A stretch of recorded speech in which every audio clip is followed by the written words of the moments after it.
मिलिंद देवरावरून भाजप शिवसेनेत संघर्षाची शक्यता। दक्षिण मुंबई लोकसभेसाठी दोन्ही पक्ष आग्रही। देवरा लवकरच शिवसेनेत प्रवेश करण्याची शक्यता।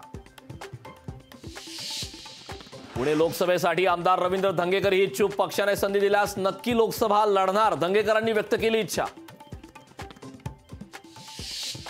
महायुतीत पालघर लोकसभेवरून तिढा वाढणार। पालघर लोकसभेवर भाजपचाच खासदार निवडून येणार। केंद्रीय मंत्री नारायण राणे यांचं मोठं वक्तव्य। राज्यात लवकरच राजकीय भूकंप होणार। महायुतीत अनेक मोठे नेते येणार आहेत। भाजप नेते चंद्रशेखर बावनकुळेंचा गौप्यस्फोट। बारामतीतून सुप्रिया सुळेच निवडून येतील तर शिरूरमधूनही अमोल कोल्हेच निवडून येतील। समोर कोण उमेदवार आहे याने फरक पडत नाही, आमदार रोहित पवार यांचा दावा।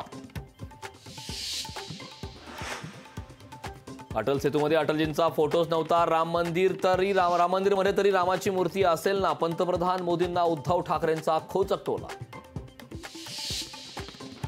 राम मंदिर सोहळ्याचं राष्ट्रपती द्रौपदी मुर्मूंना निमंत्रण दिलं जावं। त्यांच्या हस्ते राम मंदिरात प्राणप्रतिष्ठा व्हावी, उद्धव ठाकरेंची मागणी। 22 जानेवारीला अयोध्येत कारसेवकांचं स्वप्न पूर्ण होते। 22 तारखेला गावागावात आरती करा, पूजा करा, राज ठाकरेंचं आवाहन। ठाकरे गटाचे आमदार शिवसेनेत येणार। मंत्री उदय सामंत यांचा मोठा दावा। चॅनलवर कारवाई करणं हा मूलभूत स्वातंत्र्यावर हल्ला, शरद पवारांचं वक्तव्य। माध्यमांवर दडपशाही होत असेल तर संविधान धोक्यात। लोकशाही मराठीवरील बंदीचा शरद पवार रोहित पवारांकडून निषेध। शिवसेनेचं नाव आणि चिन्ह आपल्याकडेच राहणार। निकालानंतर विरोधकांचा थैथयाट। विरोधकांचं पाणीपत होणार। मुख्यमंत्र्यांचा विरोधकांवर हल्ला बोल।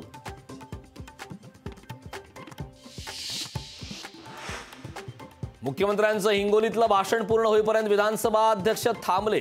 मुख्यमंत्र्यांच्या भाषणासाठी निकाल वाचन लांबवलं। लोकशाही मुलाखतीत रोहित पवार यांचं अध्यक्ष राहुल नार्वेकर यांच्यावर आरोप।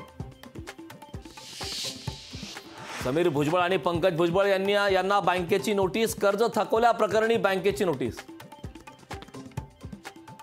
महाराष्ट्र विरोधकांकडून मराठी माणसाला संपवण्याचा प्रयत्न। ठाकरे गटाचे आमदार वैभव नाईकांचं वक्तव्य। महाराष्ट्र वाचवण्यासाठी उद्धव ठाकरेंना साथ द्या, नाईकांचं आवाहन।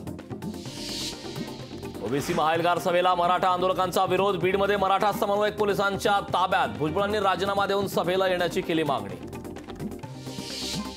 भाजपमध्ये वरिष्ठ नेत्यांची प्रशंसा करावीच लागते। भाजपसोबत गेल्यानंतर अजित पवारांची भाषा बदलली। लोकशाहीच्या मुलाखतीत रोहित पवारांचं विधान। 60 दिवसाच्या संघर्ष यात्रेनंतर 5 दिवस कुटुंबाला दिले, त्याबाबत प्रदेशाध्यक्षांना कल्पना दिली होती। शिर्डी शिबिरातील गैरहजेरीवर रोहित पवारांचं स्पष्टीकरण। गर्दी कमी झाली की अयोध्येला दर्शनाला जाऊ। माझ्यासाठी धर्म आणि अध्यात्म वैयक्तिक गोष्ट, त्याची कधी जाहिरात करत नाही, रोहित पवारांचं भाजपला टोला।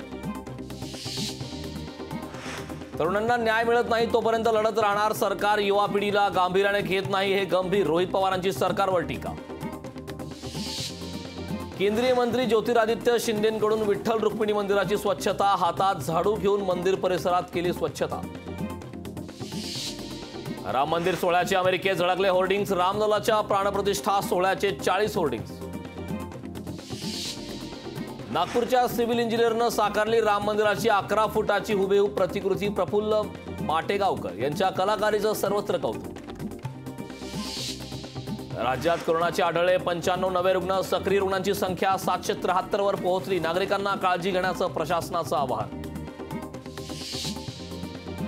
ललितवर कारवाई करणाऱ्या वरिष्ठ पोलीस अधिकाऱ्यांची बदली। सुनील थोपटे असं वरिष्ठ पोलीस निरीक्षकाचं नाव। रेल्वेच्या तिन्ही मार्गांवर उद्या मेगा ब्लॉक। देखभाल दुरुस्तीच्या कामासाठी ब्लॉक।